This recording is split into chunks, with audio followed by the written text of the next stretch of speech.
ئاگربەستی نێوان ئیسرائیل و هەماس. ئەمریکا ڤاکسین بۆ وڵاتانی تر دابین دەکات. کاریگەرەکانی کۆرۆنا و کارداریە بچووکەکان.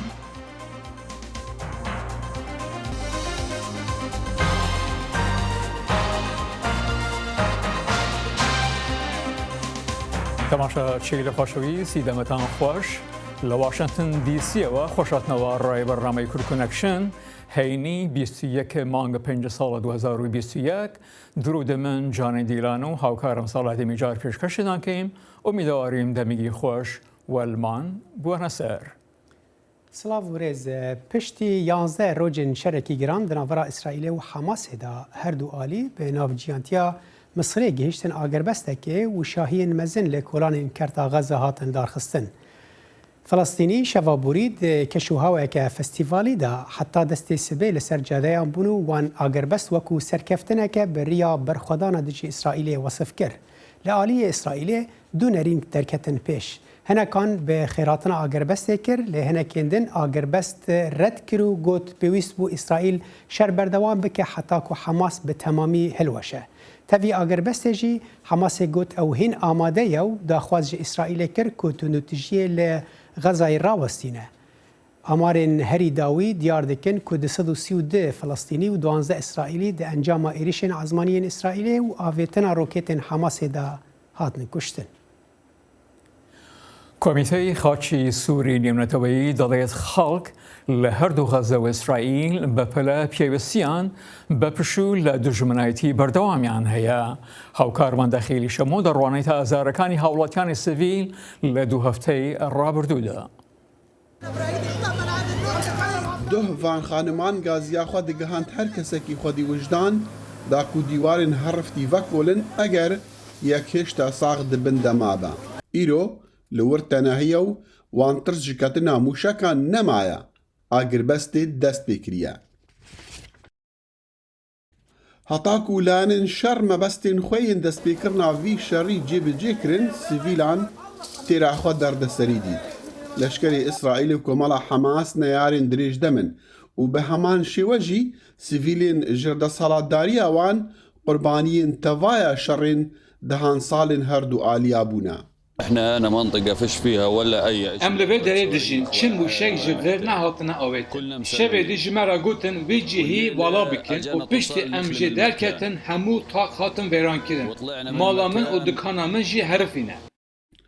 Heta derengîya duh jî bajarê beqerebalexê herêmê ji mirovan vala diyar bû.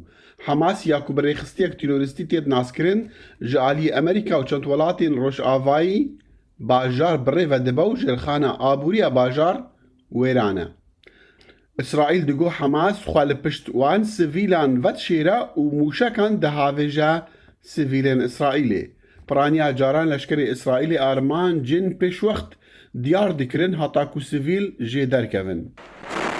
Gelek welatên cîhanê dibêjin İsraîlê mafê parastina gelê xwe heye. Lewan jî rayedarên İsraîlê tim tila tawanê dirêjî jê derên bihêzbûna Hemasê dikin. While we were engaged in these hostilities a few days ago, Iran. Dama an rasibet dijminkariye bûn, İran firûkeka bê firûkewan ji Iraqê yan jî Sûriyê dihnêre İsraîlê. Hêzên me rê li vê firûkê girt li sinûrê navbera İsraîl û Urdunê. Ew her tiştî xuya dike ku çawa İran terorê li rojhilata navîn û cîhanê pirêve dibe. Peyamê Filistîniyan di vî şerî de jî her yê caran bû. Eger em bi selametî nejîn rê nadin hûn jî tenabin.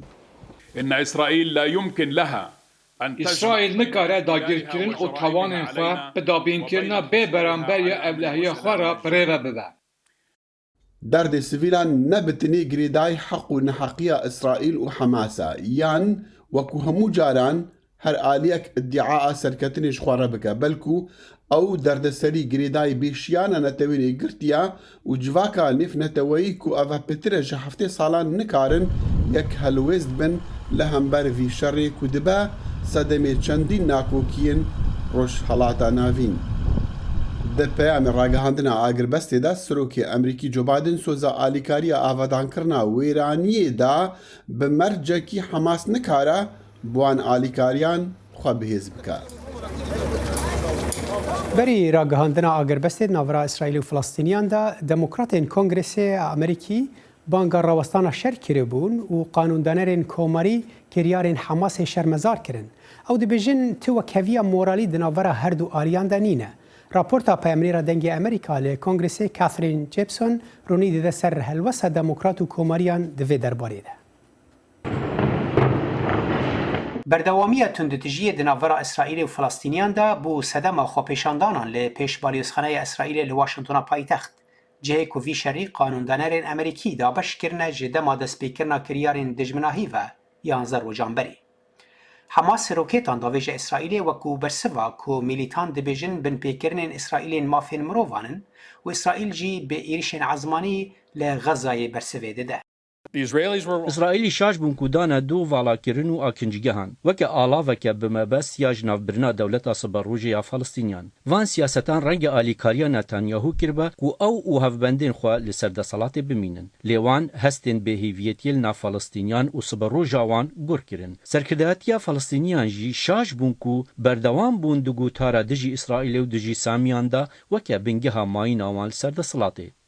Demokratên pêşverû di nav de jî Bernie Sanders û nûêner Alexandria Ocasio-Cortez ew banga ji nûva nirxandina alîkariyên Amerîka bo İsraîlê dikin bi sedema qurbaniyên sivîlên ku êrişên İsraîlê encam dane. Lê piraniya kesên nermerê banga agiribestekê kir. Wezîrê Derve Blinken û Serok bi xwe jî her du li ser bihêzkirina hewldanên dîplomatîk kar dikin. Ew li paş perdeyan e. Rasta rast bi hikûmetê İsraîlê û rasta rast jî bi Misr û hejmarek hevpeymanên din ra li herêmê diaxivin ji bo dawîkirina şer. Êrişên ezmaniyên İsraîlê herîkêm 217 Filistînî kuştin û roketên milîtanan jî 12 İsraîlî kuştin. Komarî dibêjin berpirsiyariya her du aliyan ne wek heve. There are a significant number of Democrats now who want to throw Israel under the bus. Hejmareke mezin a demokrat heye ku dixwazin İsraîlê bavêjin bin basê. û tev digerin weke ku wekheviyek li vir heye. Tu wekheviyek moralî nîne. Grupeke terorîst li alekî ku Falistîniyan bixwe bi kart îna û wan rastî ziyanê dike û İsraîlî jî bi rêya êrişên destnîşankirî bi revaniyê ji welatê xwe dikin. Komariyên Sînatoyê banga kiryarên bêhtir kir ji bo parastina İsraîlê û hewlên rêveberiya Biden ya tevlîbûna rêkeftina navokiya Îranê red kir. Divê rêveberiya Biden derkeve pêş û bêje em ê zexîreyên qubeya Hesinî zêde bikin ku bi riya rêgirtina li êrişên roketên terorîstan jiyana bi hezaran diparêze ji dêvla êrişkirin û kêmkirin û jinavbirina dewleta İsraîlê. Di heman demê de rêveberiya Biden rastî astengiyên mezinên sembolîk dibe ji aliyê demokratên pêşverû ve ku dixwazin firotina çekan ya bi nirxa $735 milyon bo İsraîlê blok bikin. Pencereya temamkirina vê girêbestê li ber girtinê ye. Xalwê sobergirtin wate kardanewe beramber bi kar û kirdariyek yan beramber bi şitê bo çûnî xwe raderdevڕێت.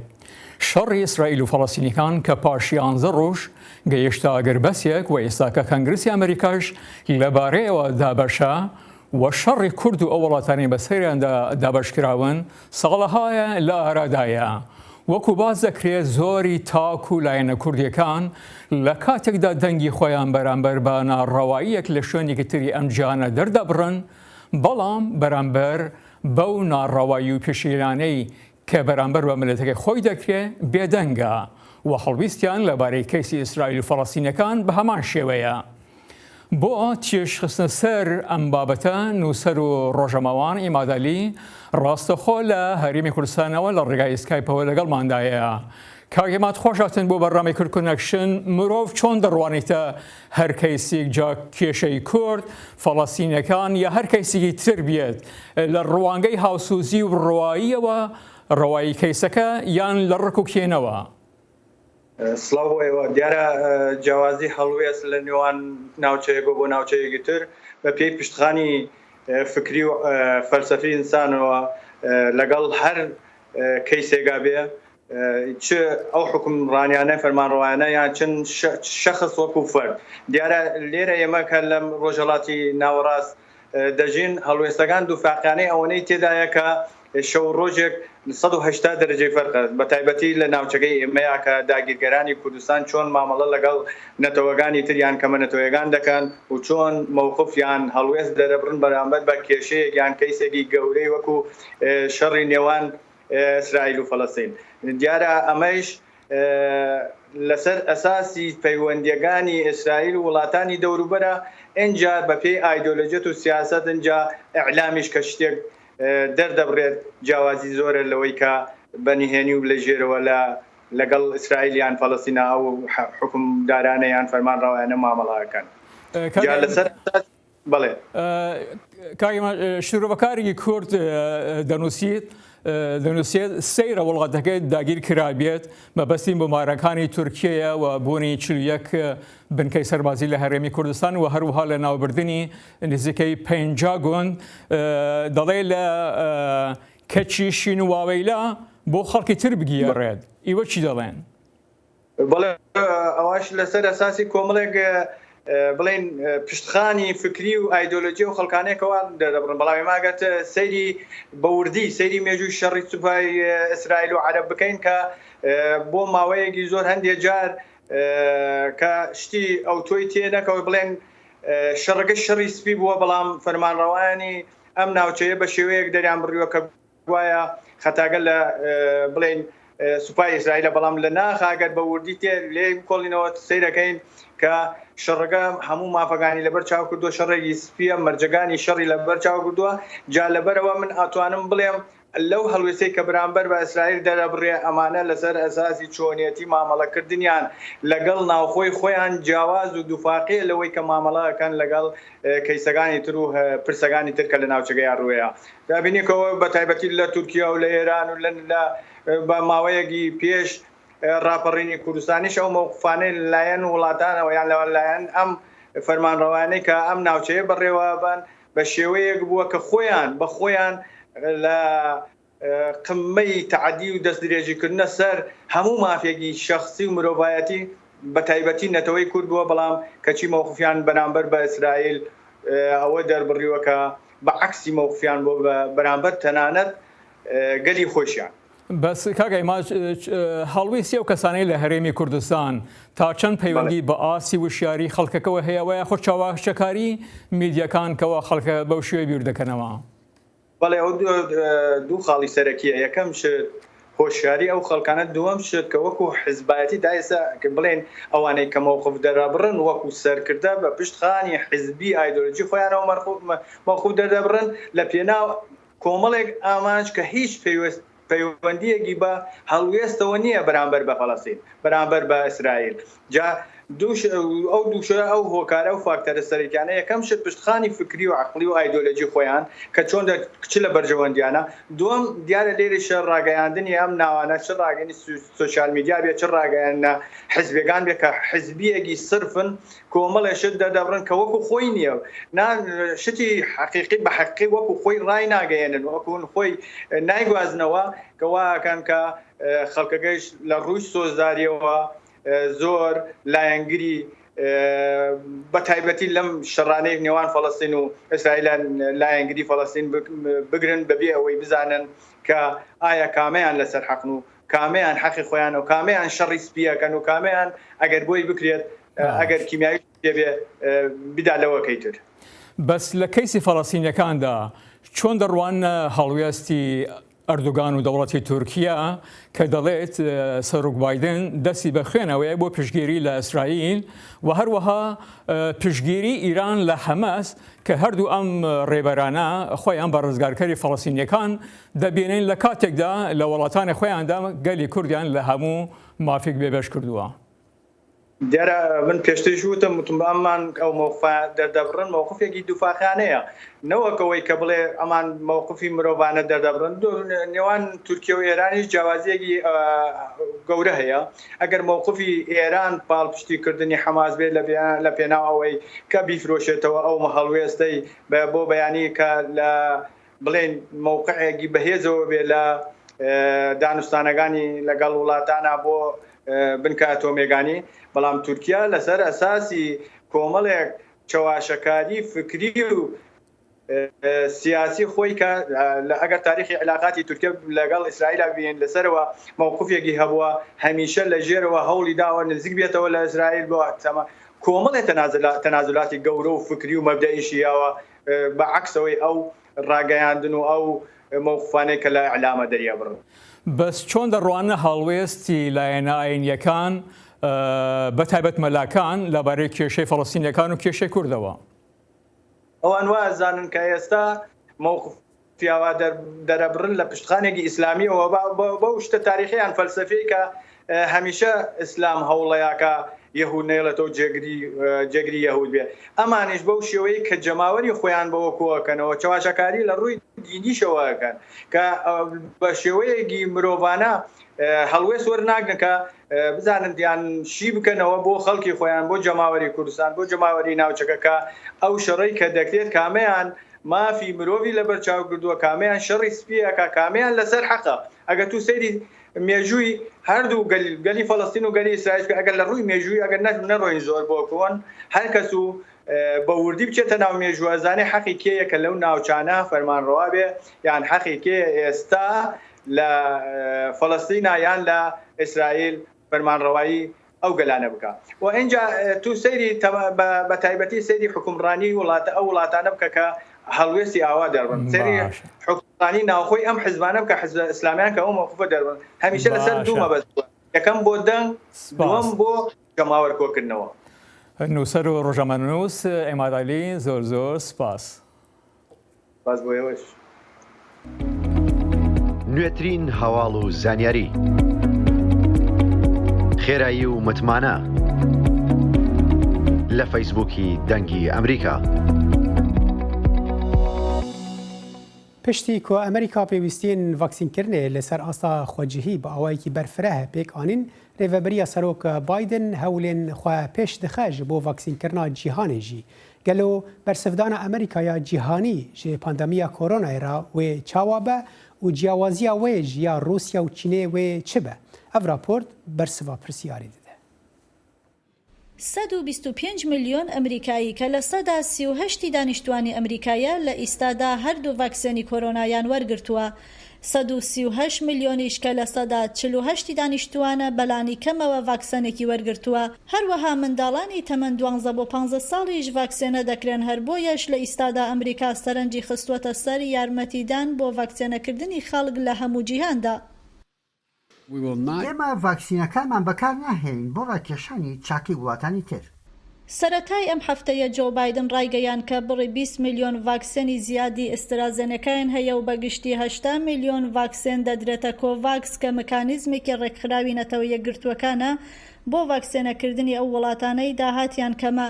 ئەمە بەشێکە لە قۆناغێکی سەرەتایی استراتیژی جیهانی کە هێشتا بەڕێوەبەرایەتی بایدن زۆر ڕوونی نەکردوێتەوە بەڵام ئەوان سوورن لەسەر ئەوەی هەوڵەکانی ئەمریکا جیاواز بێ لە دیپلۆماسیەتی ڤاکسێنی چین و رووسیا ئەو دوو وڵاتەی کە لە زۆر وڵاتە دەیان میلیۆن ڤاکسێنی کۆڤیدیان دابین کردووە بەڵام هەندێک دەڵێن کە هەردوو مەبەستی سیاسیان لە پشت یارمەتیەکانەوە هەیە. ئەوەی ئێمە دەبینین لە چین و رووسیا ئەوەیە کە ئەوان هەوڵ دەدان لە ڕێگای فرۆشتنی برێک و ڤاکسین دەستیان بگا بە خاڵی سیاسی و کاریگەری سیاسیان هەبێت. ئەوەی ئێمە دەمانەوێت ئەنجامی بدەین هەوڵێکی جەماوەریە بۆ کۆتایی هێنان بە پەتاکە و ڕێگەدانە بە بەرەو پێشچوونی ڕێبازی ئەمریکا کە هەوڵی بۆ دەدات. چاوەڕێ دەکرێت بایدن لە مانگی 6دا لە دانیشتنی وڵاتانی جیحەوتدا پاڵپشتی لە استراتیژیەکی جیهانی بکا بۆ بەرەنگاربوونەوەی پەتای کۆرۆنا. ئەم کۆمەڵە وڵاتە کە پێشکەوتوترین ئابووریان لە جیهاندا هەیە دەڵێن کە دەیانەوێت پێشەنگی چارەسەری پەتای کۆرۆنا بن بەڵام هەر ئەم وڵاتانەشن کە بەهۆی ئەمبارکردنی ڤاکسێنەکەوە ڕەخنەیان لێدەگیرێ. وڵاتە دەوڵەمەندەکان دەتوانن لە 100% دانیشتوانیان ڤاکسین بکەن بە منداڵانیشەوە بۆ پێشبێت هێشتا 1.3 ملیار ڤاکسینی زیادیان هەیە بۆ دابشکردن. ئەگەر سەیری ژمارەکان بکەین بۆ نمونە لە 170 دانیشتوانەکانیان هێشتا نزیکەی 2 ملیار ڤاکسینیان بۆ دابشکردن هەیە. بۆیە ئەوەی ئێمە لە وڵاتە دەوڵەمەندەکان داوا دەکەین ئەوەیە کە سەیری ڤاکسینەکانیان بکەن و دەست بکەن بە دانانی پلان بۆ ئەوەی دەست بەجێ ڤاکسینەکان دابش بکەن بۆ ئەوەی سەرتاسەری جیهان بتوانن دەستیان بگات بە ڤاکسینەکە. ئەمریکا بە ئەزموونێکی دەیان ساڵی سەرکەوتن لە بواری بەرەنگاربوونەوەی قەیرانی تەندروستی جیهانی لە ڕابردوودا بە بەراورد لەگەڵ چین و رووسیا خاڵی باشتری هەیە. whether it's the Ebola pandemic in West سپەتای ئیبۆلا بێت لە ڕۆژئاوای ئەفریقا یان چ بەشداریکردنی بێت لە سندوقی جیهانی بۆ بەرەنگاری ئایدس سیریان مەلاریا من زۆر دڵنیام ئەمریکا هەنگاو دەنێت و ڕۆڵی ڕێبەرایەتیەکی گرنگ دەبینێت لە بەرەنگاری جیهانی دژی کۆڤید-19 گل سمیز بژاردەی بایدن بۆ بەرەنگاری جیهانی پەتای کۆرۆنا دەڵێت کە هەوڵەکانی ئەمریکا لەم بارەیەوە دەتوانێت بەقەت پلانی مارشال گرنگ بێ. مارشال بەرنامەیەکی ئەمریکایی بوو کە یارمەتی پێشکەش بە ئەوروپای ڕۆژاوا دەکرد لە دوای جەنگی جیهانی دووهەمەوە.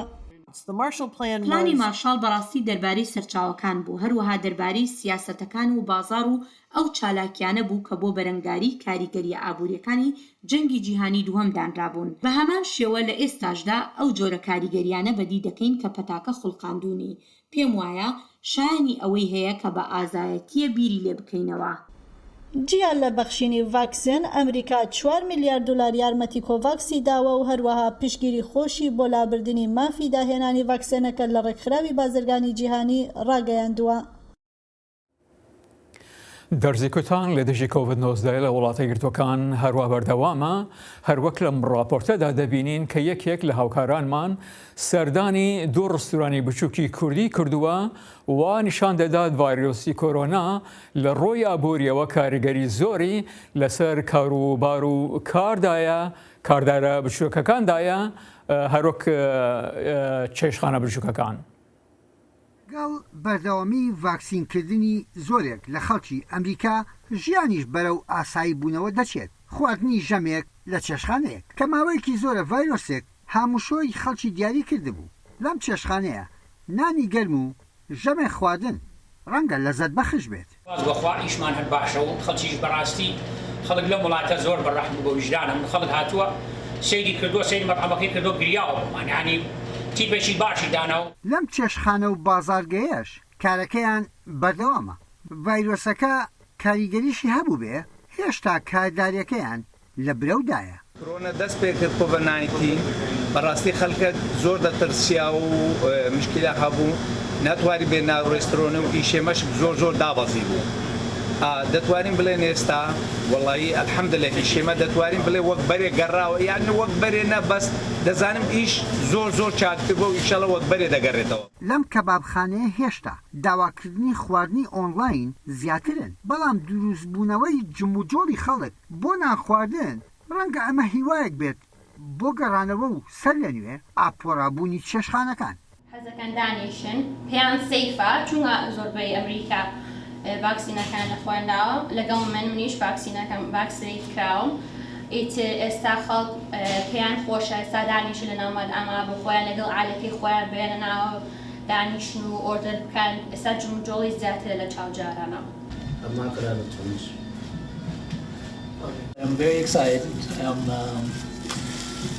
من زۆر خۆشحاڵم یەکێکم لەوانەیە کە ڤاکسینەکەم لێداوە و دڵم خۆشە کە هاتووم بۆ چێشتخانە و دەرەوە.